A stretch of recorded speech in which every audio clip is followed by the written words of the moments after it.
Maayong buntag sa tanan.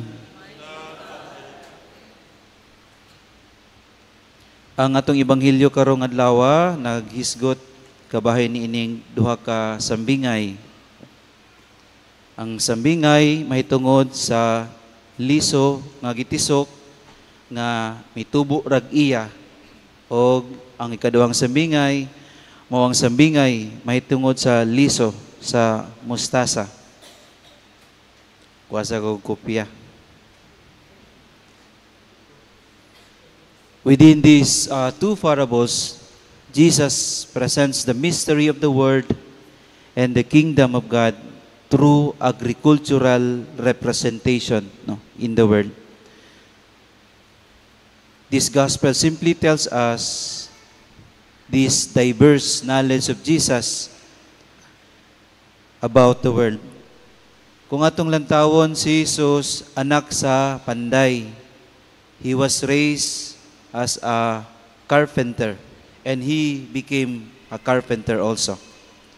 Ang iyang orientation is in carpentry. Pero nganong naaman siya'y kaning kahibalo, kabahin na sa pagpananom, nga ang iyang orientation to amans carpentry, pagpamanday. Nganong adu naman siya'y orientation kabahin sa pagpanagat, nga he was raised as a carpenter. Ginuugod siya, he is all-knowing, he knows everything. Mauning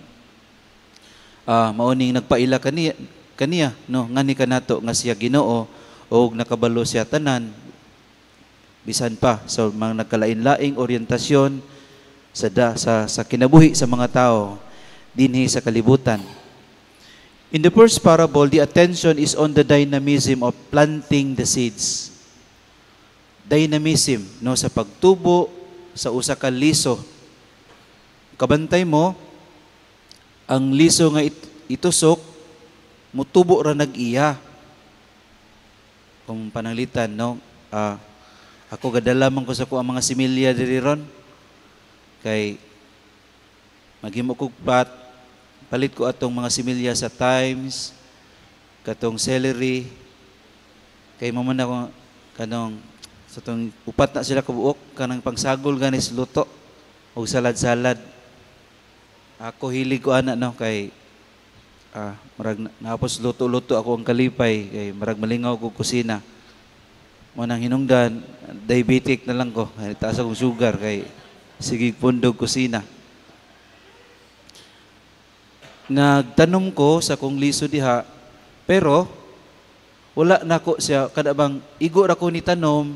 Pero ang katong lisong akong gitanom, iha na tong proseso sa ihang pagtubo. Mana makabantay mo, the dynamism of the growth of the seed, it first starts with the germination no sa maong seed, gikan sa ihang pagkaliso, mo tisok tong kuan, mo nay mo gawas diha nga branch, dayon mo gawas sa iyang dahon, mo nang process of germination. No? Iyan ang trabaho. Akong trabaho ato is, igor ako nagtanom, igor ako nagbutang niya sa ilalom sa yuta, pero iha na tong proseso. Tulgan na ako mga pila kagabi, matingala kapag kaugma, ang imong liso nga gitusok, kanang nitubo na, nanahon na, no? Ni dako na. Munang diha sa tong ibanghilyo, ang maong tao nga nitisok sa maong liso, wala niya nabantay no nga miturok o mitubo ang binhi sa paagi nga wala niya masabti. Ang yuta mao'y nagpatubo ug nagpabunga sa maong tanom. Sa maong tanom. Kini nagpasabot, naghatag kanato nining kanibitang nagpahinumdum kanato no nga kanang naay mga milagro nga mahabot sa atong mahitabo sa atong kinabuhi nga wala nato masabti. Mga milagro nga bisan pag-unsaon nimo pagpaningkamot sa usa ka butang makita og tataw gayud nga ang Ginoo naglihok niini. Nga ang Ginoo kana bang he made his own intervention no nani kanato.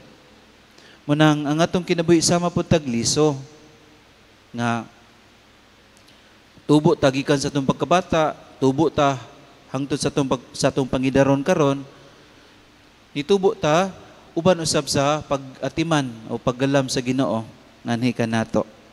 Nganhi kanato.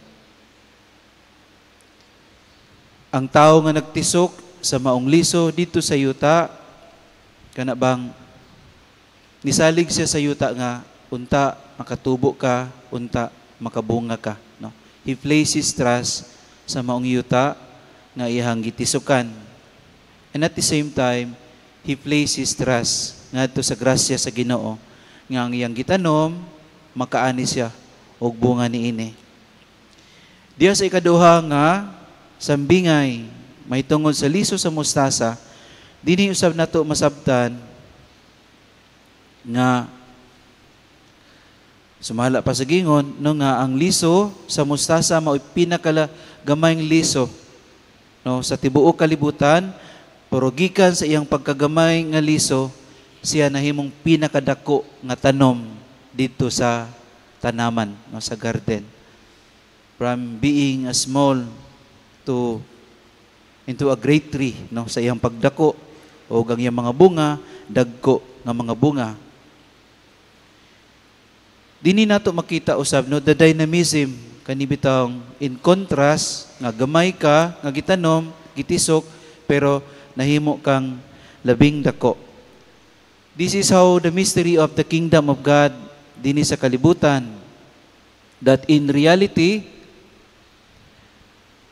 that is small on human scale, but made of those who are poor in their hearts, those who do not rely on their own strength, but that of the love of God. Kana bang bisan pag sa pagdawat nimo no sa gingarian sa Dios diha sa imong kinabuhi, bisan pag dili ka mamahimong labing importante dinhi sa kalibutan, bisag dili ka mahimong labing inila dinhi sa kalibutan, pero kung imo nang iproseso diha sa imong kaugalingon, you make it grow no diha sa imong kaugalingon. Even though you are considered to be less important dinhi sa kalibutan, pero sa maabot nga adlaw at tubangan sa Ginoo, you will become greatest.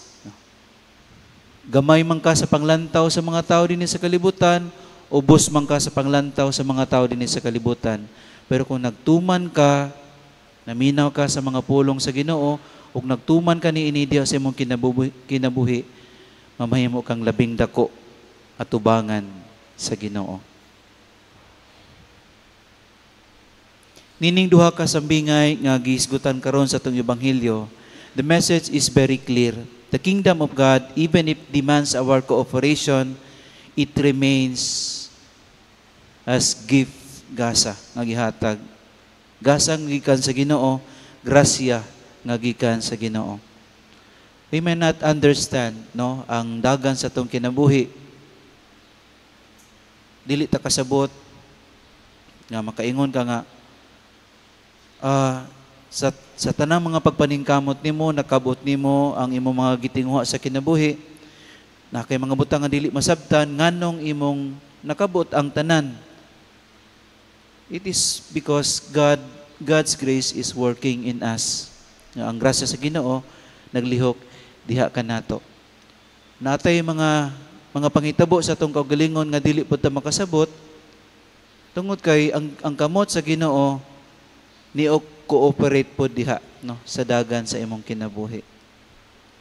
Ako sa tinuod lang gani namo ka 29 ka buok nga batch nga nisulod sa Corieso. Yan ang 29 tulo ra pod may mao na pare. And I do not expect nga usa kos mapare.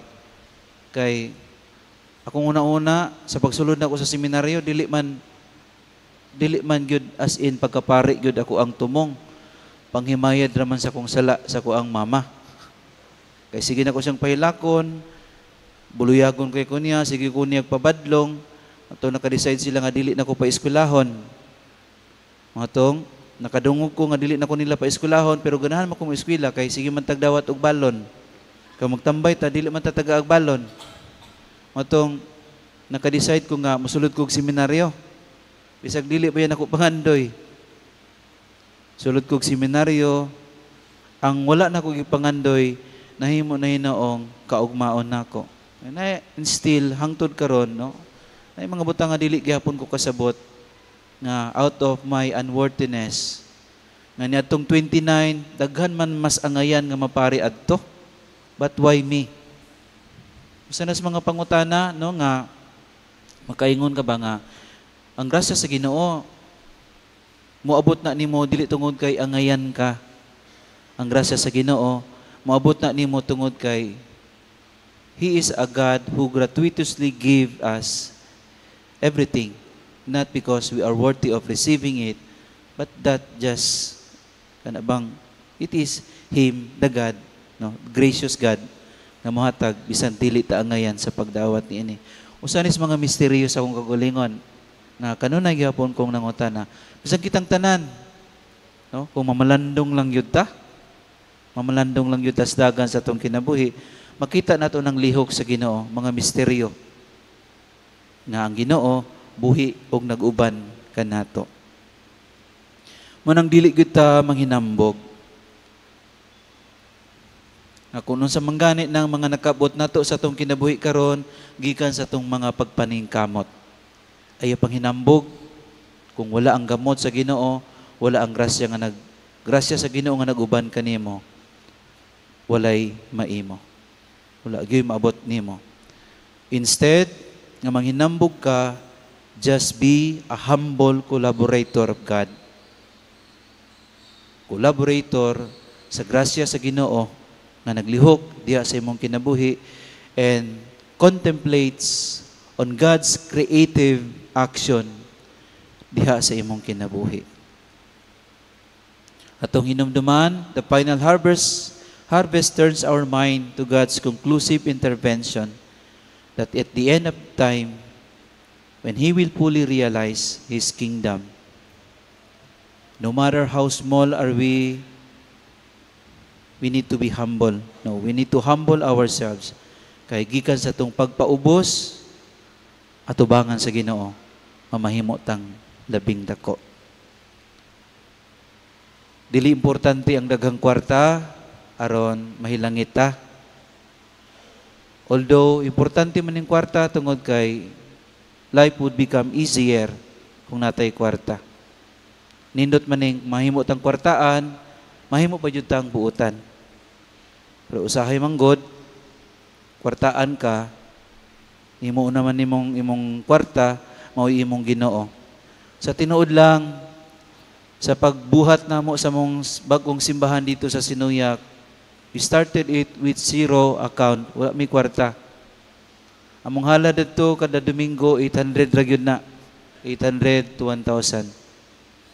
Pledges na mo, naragyo na sa mga 4,000. Muna na kagamay sa mong income.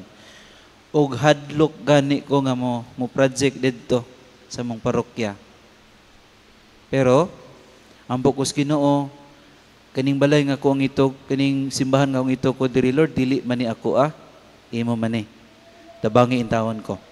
Nga mahuman na mo ang among simbahan para sa mga tao. Sa tinuod lang, ako man yun itong gilantaw itong mga donors na mo dito.